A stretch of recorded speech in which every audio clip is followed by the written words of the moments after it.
Hello Internet, I'm Ren, and this is Ren Rants, a channel where I talk about things I care about, and today that is the Lower Decks and Strange New Worlds crossover episode, Those Old Scientists. I'll give you a couple spoiler-free impressions on the episode before we jump to warp speed and head into spoiler territory. I don't think it will surprise any of you that I loved this episode. I love Strange New Worlds, I love Lower Decks, so of course I love the combination of the two. The animated sequences that bookend the episode are super cute and renewed my excitement for Season 4 of Lower Decks, which comes out in September. Doing a crossover between an animated series and a live-action one certainly feels like a bold choice, but the execution was excellent. The animated Strange New Worlds theme song was so cool and a nice way to bridge the two shows. The fan service is strong in this episode, and I am weak and easily swayed by it. Yes. Definitely won't happen again. Worf's honor. While I was in charge, for all I knew you were dead or stuck in a dystopian San Francisco in the middle of a riot. Oh, holy Q! Don't yell Q! They haven't met him yet! Referring to this era of Trek as Those Old Scientists, or TOS, as they previously have in Lower Decks, is very cute, despite being a bit meta. It's always weird revisiting planets from the TOS era. TOS? It stands for Those Old Scientists. The episode is, of course, pure fluff, but still manages to have some significant and touching moments. I love filler, even when it's in a season this short, and I suspect we're going to get a pretty heavy season finale to make up for all the lighthearted stuff we've been getting so far this season. I admit I am not stoked about the impending Gorn conflict. Jack Quaid and Tawny Newsome really impressed me with how they brought their animated characters to life in live action while slightly toning down some of the more cartoonish elements of their performances from Lower Decks. It's gotta be hard to translate a performance like that, and they both do a fantastic job. Okay, that's about all I can say without getting into spoilers. I'm going to be going light on the summary again today because this episode dropped much earlier than I was anticipating and I am not at home, but I didn't want to wait too long to talk about it either, so here we are. Also, my hair's doing something.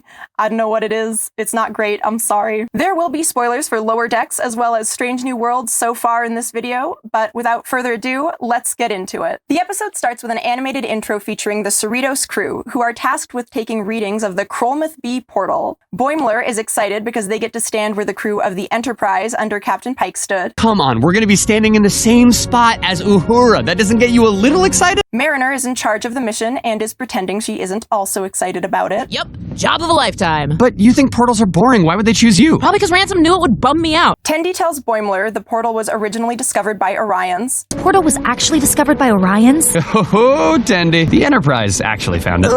And Boimler does a racism. My great-grandmother was on it. But I mean, were any Orions even doing science stuff back then? Somebody had to make the starships. Oh, sorry. Tendi, Rutherford, and Boimler are nerding out over the presence of Heronium in the portal. Has it been recorded for centuries? Oh, I can't wait to show the guys back in engineering the scan. You know, Starfleet used Heronium in the original NX class. Rutherford takes a picture of Boimler and the portal activates, zapping him back to the past where things get way too real. Until I saw the preview for this episode, I never made the connection before that Jack Quaid, who plays Boimler, also plays Huey on The Boys. I love this lighthearted role for him. He's great.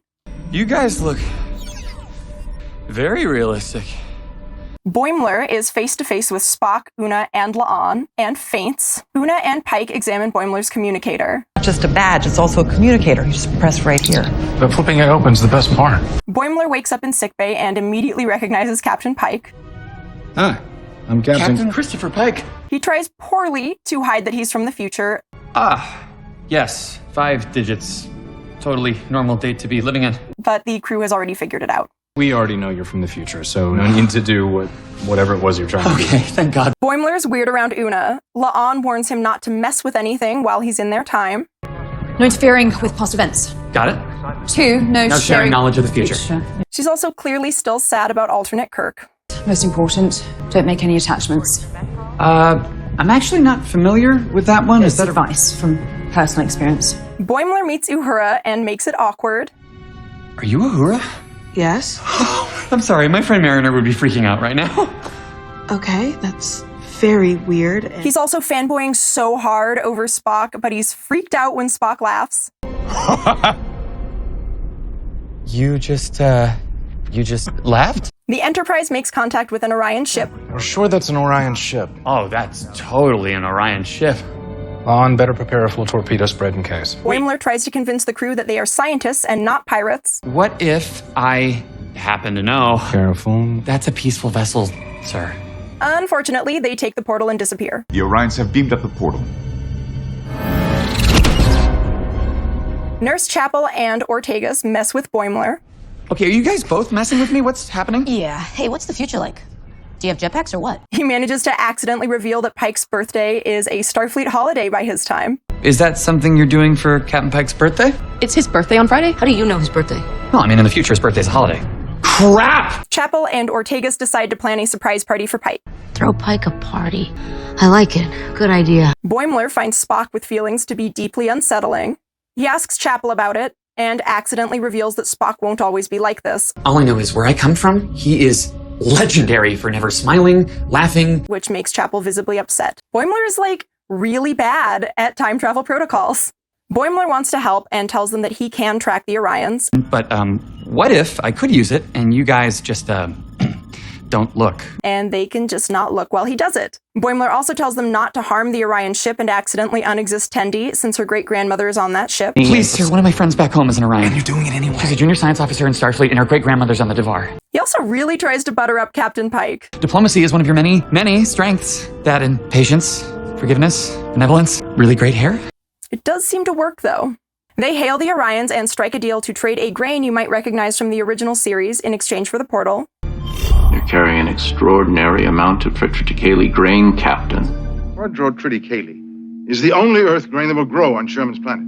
The Orions return the portal, and there's enough heronium in it for one more trip. They activate the portal, but a botched rescue mission by the lower decks gang results in Mariner coming through and also getting trapped. And now they have depleted the heronium. Mariner is also nerding out a bit. I'm gonna keep this 100% profesh, but I was thoroughly unprepared for how hot young Spock was going to be. During a meeting with the senior officers as they try to figure out how to get rid of their time-traveling guests. But without heronium, we cannot activate it. I am afraid Ensign Mariner depleted the last of the supply. Well, in my defense, that thing has 0 instructions, you know? But there's no source of heronium in the Federation, and there hasn't been for quite some time.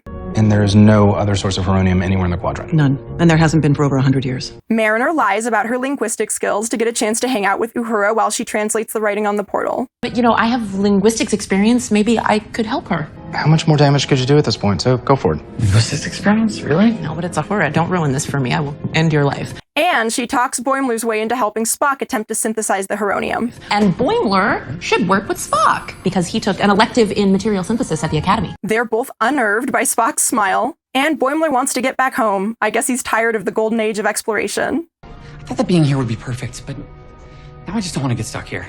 Mariner lets Una know why Boimler is being such a weirdo. He's probably freaked out because you're number one. I mean, he has a poster of you up in his bunk. Mariner fangirls hard over Uhura. I've always admired you. Really? Uhura is stressed out by said fangirling. It's just a lot of pressure, you know?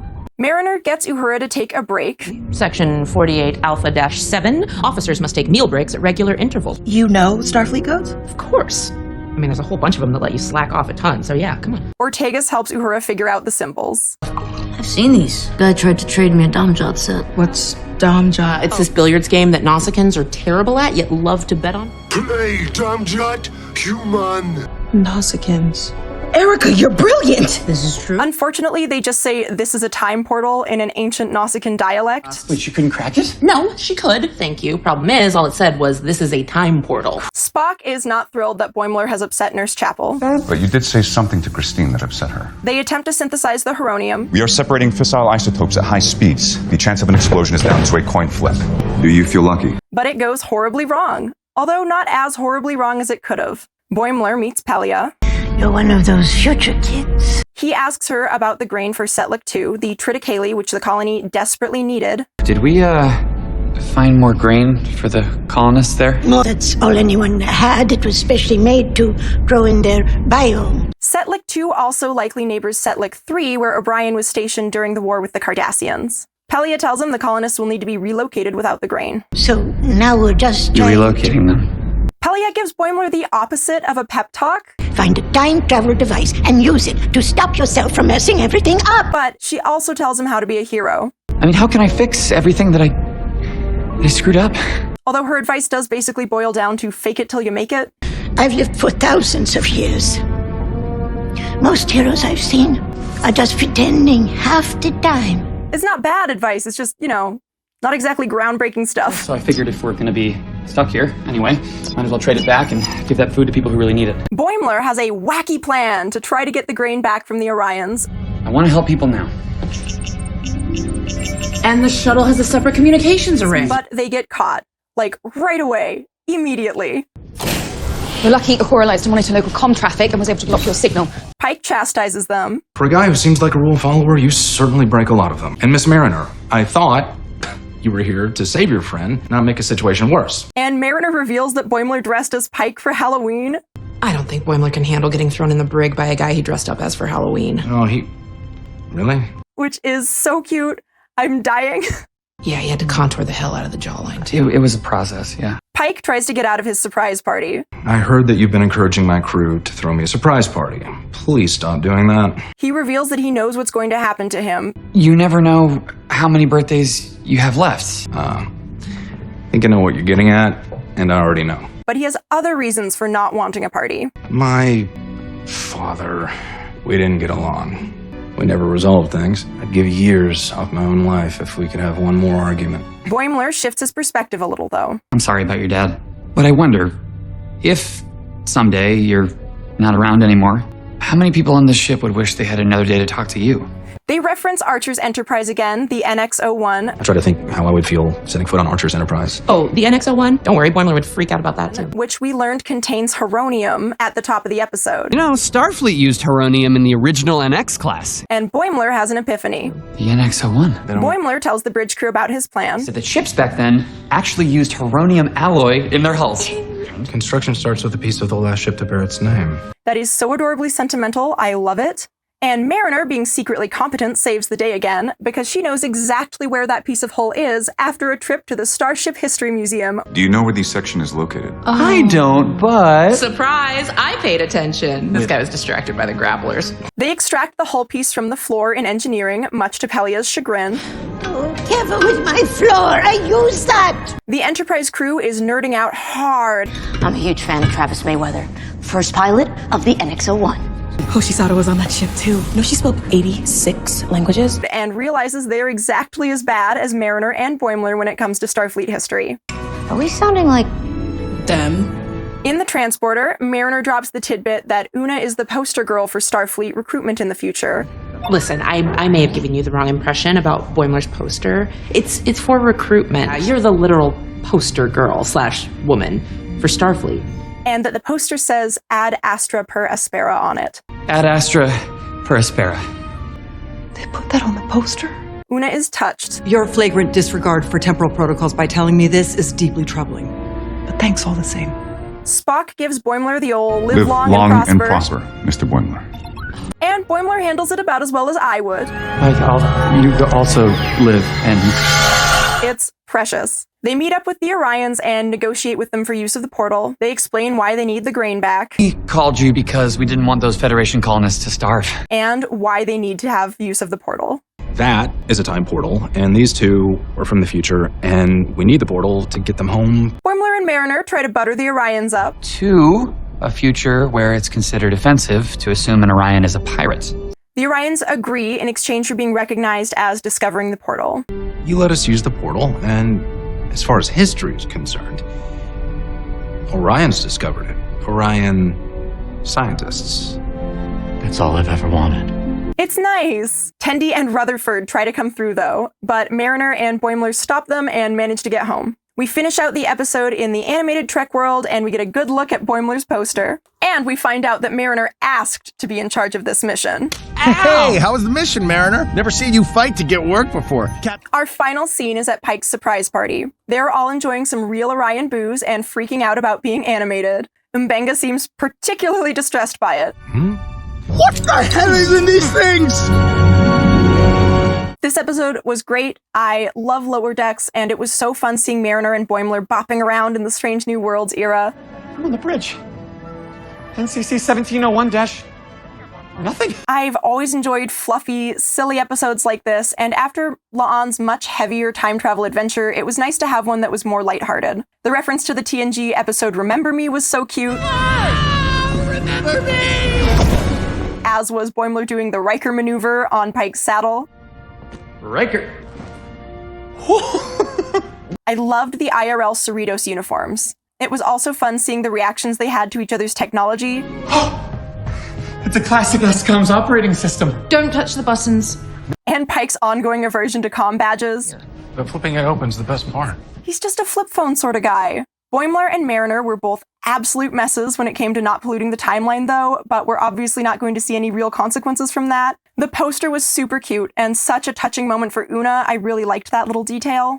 And poor, beleaguered Pike trying to keep the time travelers from causing any trouble is extremely funny. He looks so relieved when they finally head back through the portal. I was expecting to love this episode, and it definitely didn't disappoint. The only thing I could have really done without was Boimler destabilizing Spock and Nurse Chapel's budding relationship. I would like for them to stay cute and happy for a while longer. I don't want to spend a lot more time on the love triangle this season. I have had my fill for now, and it does make me worry they're going to keep trying to draw out the will they won't they much longer than they need to. As I said before, I wasn't expecting this episode to come out early, so this video is a bit rushed. I might revisit it again after the season is over because I'm sure there are things I missed that I'd like to talk about, but there are also some other Star Trek projects I have in the pipeline, so we'll see. I'm really stoked for new episodes of Lower Decks in September, and I'll try to review them as they come out, so stay tuned for that. All right, that is all I have for now. Let me know what you thought about this episode in the comments section down below. Like, subscribe, and share for more videos. See you next time. Wiedersehen.